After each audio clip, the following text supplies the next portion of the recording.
Adventures in Time and Space. Transcribed in future tense.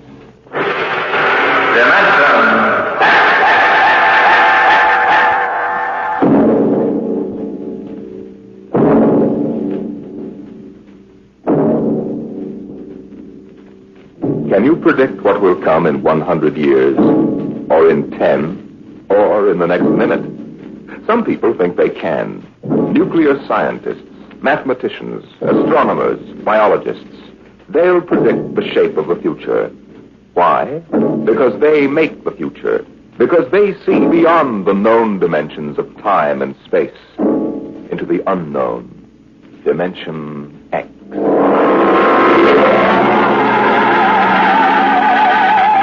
It was in the year of 1982 that spacemen first discovered the Great Galactic Barrier. In the past 10 years, rocket travel to the moon and the nearer planets had become commonplace. And then men fixed their sights on a more distant star, the remote planet known as Volta. 5 exploratory ships went out, and none came back, each in turn disappearing mysteriously at the same vanishing point, at an invisible wall somewhere in the vast outer reaches that became known as the wrecker of spaceships, the Galactic Reef. And yet the explorers refused to admit defeat.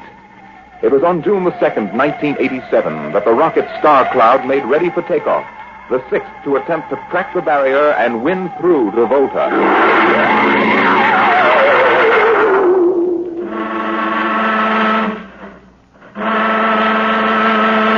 Now hear this. Condition green. 2 minutes. Captain, I don't suppose you'll want the ship's doctor out here on the bridge during blast off. I think not, Smitty. All right, then. I'll be in the sick bay counting vitamin pills if you need me. Good luck, Louis. Thank you, Smitty. Lieutenant Collier. Yes, sir. You're relieved. You'd better get down to navigation control and take over. Yes, sir. Oh, Lieutenant. Yes, sir. We've never flown together before. This is your first flight in a space vessel as big as the Star Cloud, isn't it? Yes, sir. But I was trained in oversized jobs at the Naval Academy. Well, if you're half as good a navigator as your father was, you'll do fine. Thank you, sir. You were old shipmates, weren't you? Old shipmates. I served under him in the first rocket that ever got back to its base in one piece. We flew that mission in a tin can not much better than a primitive guided missile. I almost went along on the last trip your father made to the barrier. Too bad about that. Yes, sir. Now, that's all, Collier. I'll bust you when you get down to nav control. Lieutenant Paulson. Yes, sir. Get me ground control tower on the radio. I want to talk to Colonel Harrison. Sparks has the circuit up now, Captain. Go ahead, sir. I patched in our bridge speaker. Colonel Harrison? Yes, Captain? We're standing by for takeoff in 60 seconds. Good. The field is cleared of all personnel. We'll try to reestablish radio contact immediately after takeoff. In any event, there'll be a 24-hour ground monitor. Fine.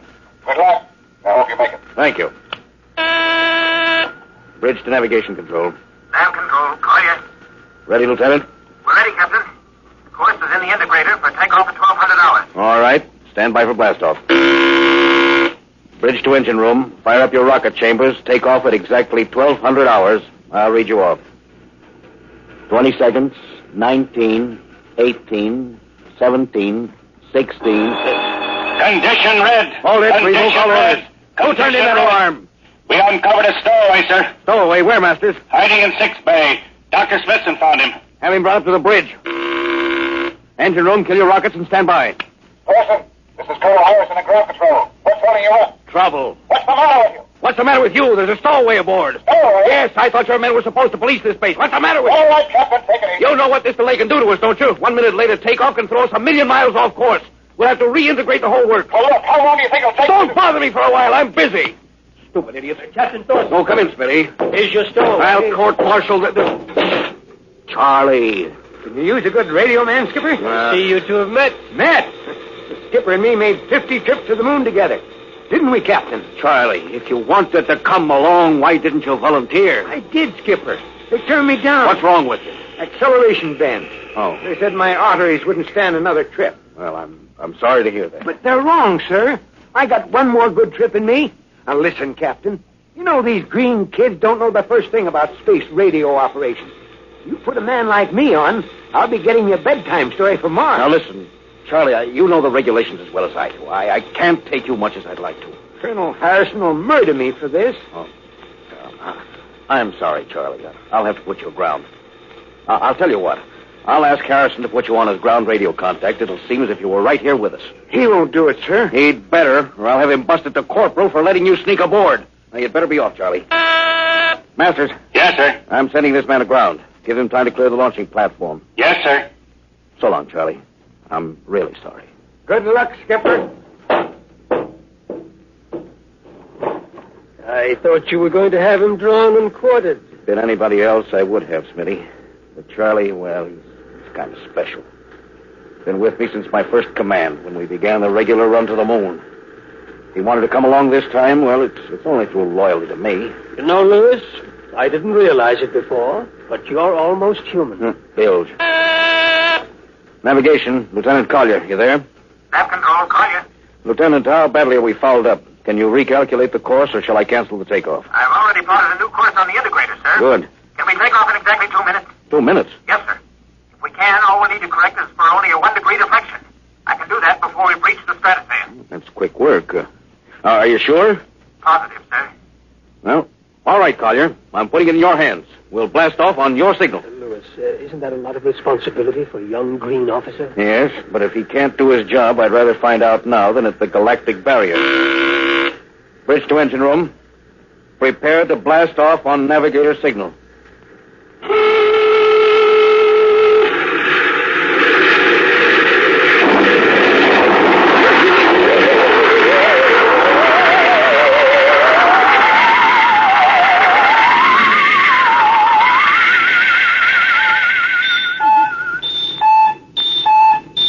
How are we doing, Collier?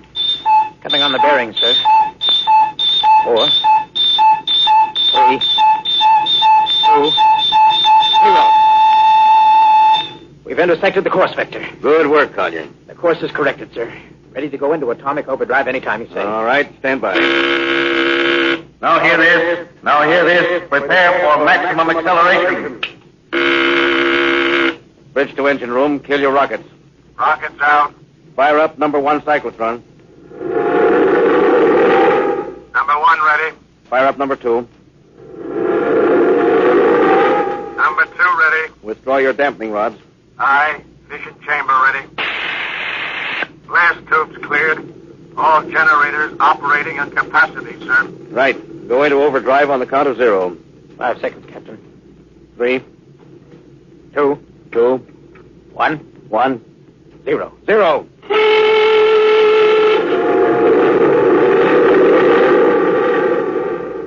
How are we doing, Collier? On course, sir. She's running hot and true. Well, my compliments, Lieutenant. Thank you, sir. This job would have done your father credit. He was one of the best navigation officers I ever saw. Thanks, sir. Now start your gyros and put her on robot control. The bridge is yours, Mr. Collier. If you need me, I'll be in Dr. Smith's office. Yes, sir.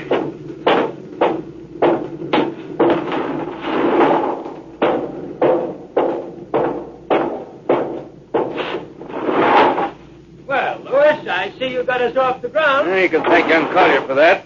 Chip off the old block. You knew his father? Matter of fact, I knew him very well. First-rate spaceman. Is he the one who, Yes.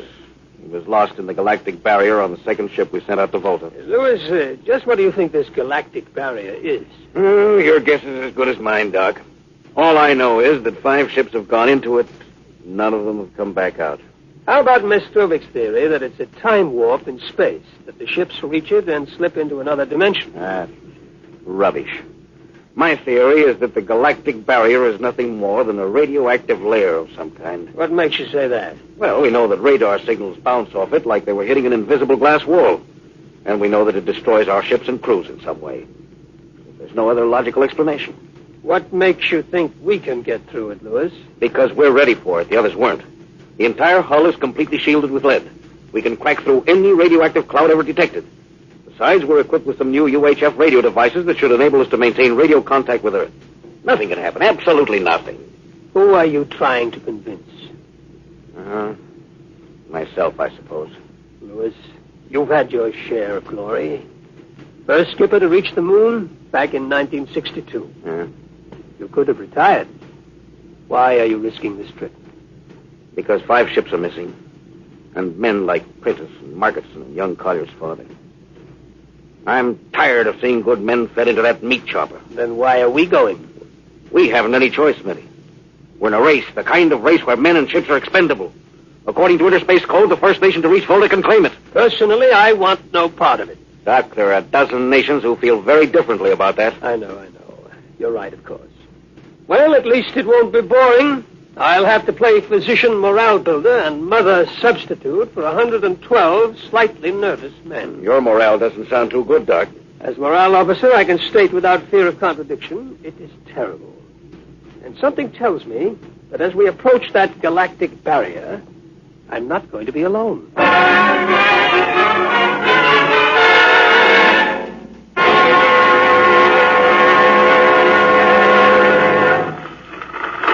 Hello, Earth. Hello, Earth. Captain Thorson of the Star Cloud calling Earth. Star Cloud to Earth. Can you read me? Hello, Star Cloud. Hi, Captain. Charlie. Well, I see they haven't court-martialed you yet. Oh, sir. Thanks to you. That's good to hear you. You can read us the funny papers on Sunday morning. Right. How's our signal? Strong. Clears the bell. Well, here's our log report for Colonel Harrison. Ready? Shoot. June 2nd, 1987. 4 weeks out from Earth. Running through, no radiation. Operation normal. Still making our approach to the galactic barrier. That's all, Charlie. See you later. Good luck, Captain. I sure wish I was with you.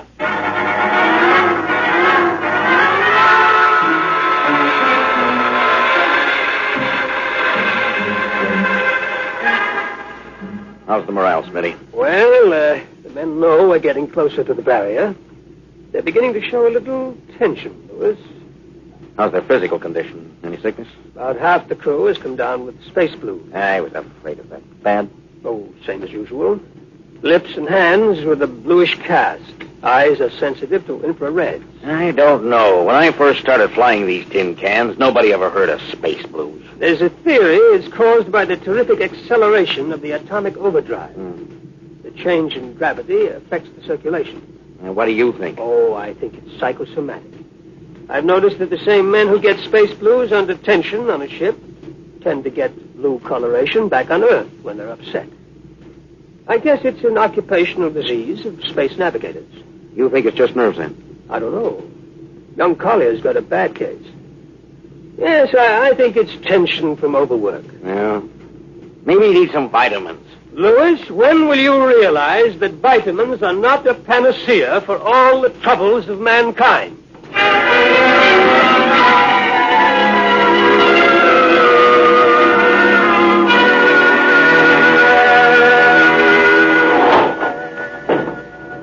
Sir, I understand you've relieved me from duty. Dr. Smithson says you aren't looking very well, Collier. I'm just giving you a rest. But, sir, I feel perfectly able to continue. Your lips were as blue as Minnetonka. Captain, I'd like to remain at my post. Now, don't be so foolhardy, Lieutenant. I'm not being foolhardy, sir. You see, I have a special personal reason for wanting this expedition to reach Volta. Oh, your father? Yes, sir, my father. You think he might still be alive? Sir, I have to find out what happened. I think I understand. Very well, Collier. Report back to duty.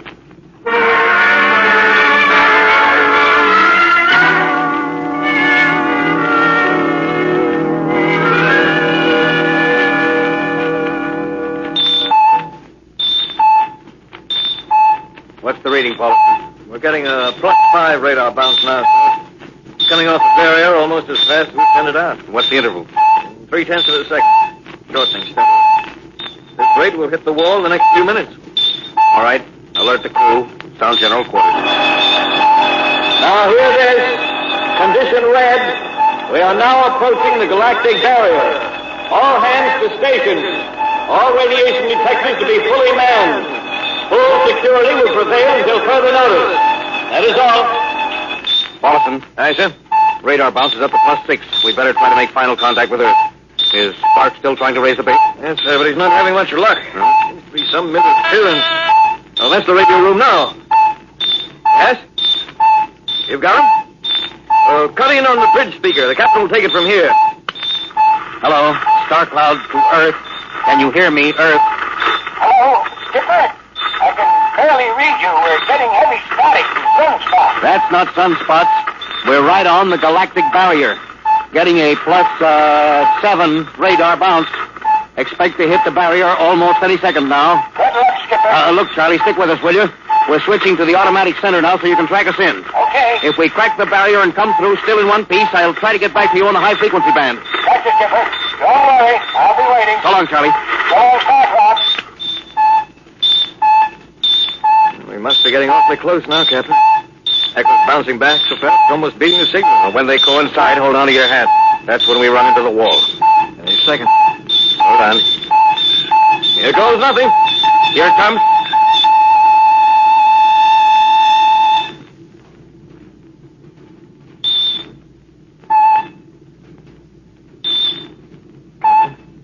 What? Nothing happened. We made it, Captain. No radiation, no time. The crew's gone crazy, sir. Damn, they earned it. Hey, Doc, can you break up a few bottles of snake bite serum for medicinal purposes? I sure can, Louis. This calls for a celebration. How's your morale now? Couldn't be better. How's yours? Couldn't be better. Hey, what the? Condition red. Condition red. Radiation detected. Condition red. Radiation detected. Holy mackerel. Look at the needle on that indicator. Paulson. I see it, Captain. Picking up radiation like crazy. What's it like? It's a strong impulse. What kind? I don't know, sir. Too long for a cosmic ray and too short for UHF. Ship's lousy with it. Man your battle station! Paulson, track it down. Triangulate it and make it fast. I want a directional fit. Yes, sir. Engine room. Yes, sir. We're picking up radioactivity. Is it the fission chambers? No leak here, sir. I'll check your gauges. Nothing here, Captain. Must be coming from outside. Damage control. Yes, sir. Is radiation penetrating the lead field? Haven't found anything yet, sir. Well, keep at it. Paulson, how are you doing? I've got a fix, Captain. What is it? I'll have to check my figures. Hurry up. The angle is correct. Come on, man, for Pete's sake. What's the radiation from? It's coming from inside the ship. That's impossible. Oh, sir, I've checked it twice. Well, it's got to be the engines. If it is, we're finished. Engine room. Yes, sir. That radiation must be in the overdrive pile. No, sir. It isn't here, sir. Are you certain? Yes, sir. All right, keep checking. Well, only one thing left to do. Paulson, get a Geiger counter. We're going to start combing this ship inch by inch. Yes, sir. Turn it on. Yes, sir. Ready, Captain. We'll check the atomic guns first. Come on. We'll cut through the officer's quarters to ordnance. Yes, sir.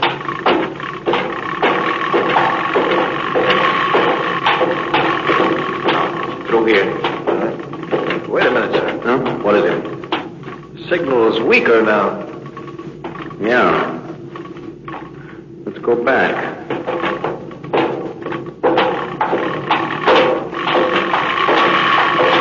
Hold it. Seems strongest right about here. Doesn't make sense. Whose cabin is this? Lieutenant Collier's. Collier. Oh, he's down in nav controls. We'll try the door. It's not locked, sir. This is in here, all right. Listen to that counter. It's strongest over here. Open that wall cabinet. It's locked, sir. I'll smash it. Shut off the Geiger counter. Well, what do you make of this, Paulson? Well, it looks like some sort of portable transmitter, sir. Must be foreign manufacture. I don't recognize the calibration symbols at all. I've never seen anything like it. Which raises a small question. What is Lieutenant Collier doing with a transmitter in his cabin? I don't know, sir. Well, I intend to find out, Paulson. Get down to nav control and bring Collier up to the bridge on the double. Hadn't we better find some way to shut this thing off first? I know a way.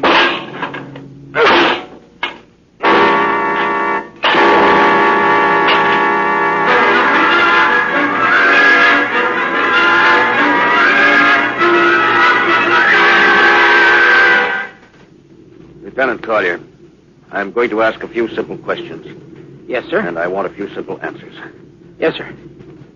What were you doing with the transmitter in your cabin? Transmitter, Captain. You know nothing about it? No, sir, I don't. Do you recognize these calibration symbols? No, sir. Well, can you think of how it might have been placed in your cabin without your knowing it? No, sir. Unless someone came in while I was on duty. Well, would that have been possible? Well, I suppose so. Well, if someone had a key. I found your cabin door unlocked. I meant a key to the wall cabinet. I didn't say the wall cabinet. Oh, what? Well, You- sir, I... You what, Lieutenant? How could you have known it was in the wall cabinet? Well, I just assumed. Lieutenant Collier, I find it hard to believe you would lie. Having known and respected your father and having observed the way you handled your job. However, I intend to get to the root of this thing. May I have your wristwatch, Lieutenant? Sir? Your wristwatch. Here you are, sir. Paulison, turn on that Geiger counter. Yes, sir. Now hold this watch next to it. Yes, sir. That's all. Lieutenant, if you hadn't any close contact with that transmitter, how do you explain the radioactivity of this watch? I don't, sir. I think you'd better. To whom were you sending those signals? Condition red. Condition red. There's your answer, Captain. What is this, Collier? Alien spaceship approaching. Alien spaceship approaching. Collier! Who's aboard that ship? All right, now talk. Very well, Captain. My mission seems completed. Your mission? Are you admitting that you're an agent of a foreign power? I am stating it. What nation? No nation, Captain. What? I am an agent of the Voltan government. The what? The government of the planet of Voltan. Are you crazy? Are you so stupid that you think your people are the only ones who can invade another planet? Lieutenant, what do you mean? We've had agents operating on Earth since 1945. I don't believe you. What do you think happened to those 5 ships, Captain? Where do you suppose we got our information? Your language, your culture, family background. Your appearance, you look like... Like Commander Collier? Is that so surprising, Captain? We had a living model. I ought to kill you. That would be very foolish, Captain. I would advise you to surrender without delay. Alien ship now coming into ordnance range. I'll deal with you later, Collier. Paulison. Yes, sir. Put this man in irons and take him away. Don't worry, sir. We'll take good care of him. Partner, Robinson.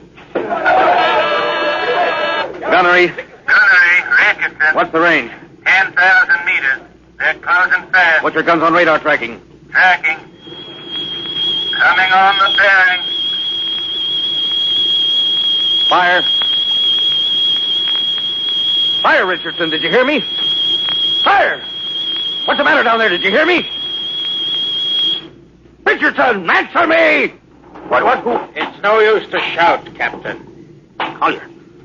How did you get loose? Where's Paulison? Lieutenant Paulison is dead. All stations, Lieutenant Collier has escaped. Seize him, men! Don't waste your breath, Captain. Your men can't hear you. What? Those still alive are my men. You're lying. No, Captain. Every ship that has ever left Earth was controlled by a Voltan crew. That's impossible. Those were hand-picked men. Handpicked by us. I don't believe you. Then why not call for help? Carpenter, Robinson, Haley, report. Carpenter. Robinson. Haley. Wait. Report. You see, Captain, it is quite useless.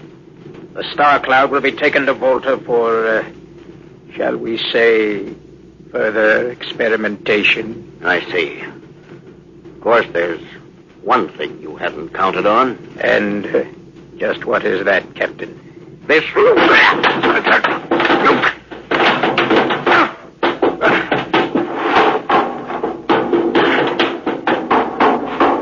Carpenter! Are you in there, Lieutenant Carpenter? They can't all be dead. There must be one alive. Smitty! Dr. Strootson! Smitty! Oh, Smitty, what have they done to you? Lewis, Those dirty... Now, don't talk. I must leave, Lewis. Not much time. Lewis, space blues. Space blues? What is it, Smitty? What are you trying to tell me? All men with space blues. Voltan. Here, let me help you. No, Lewis. Get message back to Earth. Voltan, 5th column. Watch out for space blues. Smitty.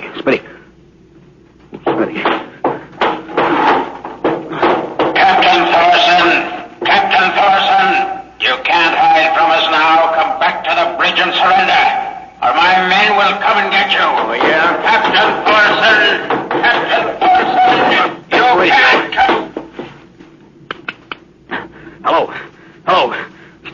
calling Earth. Please, God, let me through before it's too late. Hello? Start onto Earth. Come in, please. Come in, please.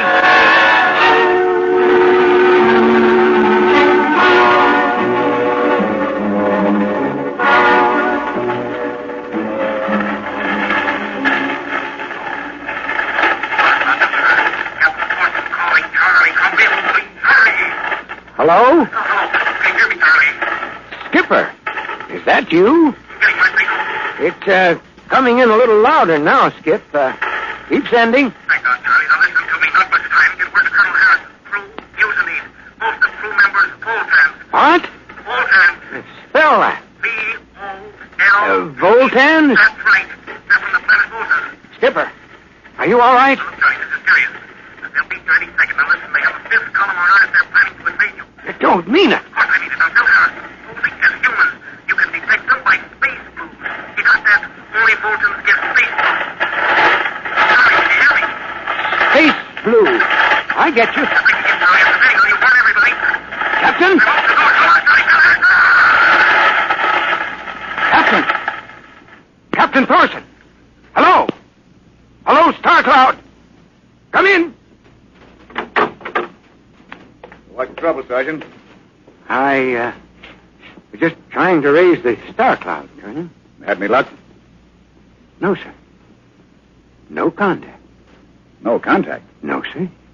Nearly an hour since they hit the galactic barrier. I don't understand why they haven't tried to get a message back. No, sir. Neither do I. All right. I'll take over for a while. Yes. You do that. You go right ahead, sir. Right. Oh, Charlie, you'd better go out and get yourself some coffee. You look a little blue around the gills.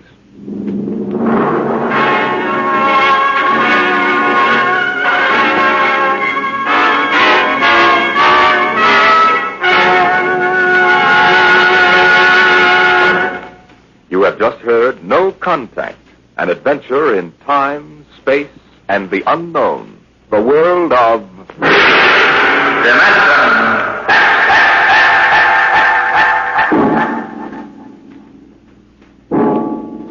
Next week we have a cheerful little tale that starts with the disappearance of Grant's tomb.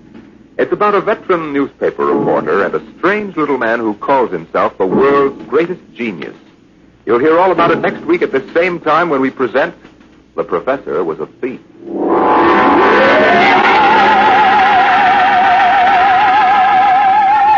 Dimension X has presented No Contact, an original story written by George Lefferts from a storyline by Lefferts and Ernest Kinoy. Featured in the cast were Louis Van Ruten as Captain Thorson, Donald Buca as Lieutenant Collier, and Cameron Prudhomme as Charlie. Your host was Norman Rose. Music by Albert Berman, engineer Bill Chambers. Dimension X is produced by William Welch and directed by Edward King.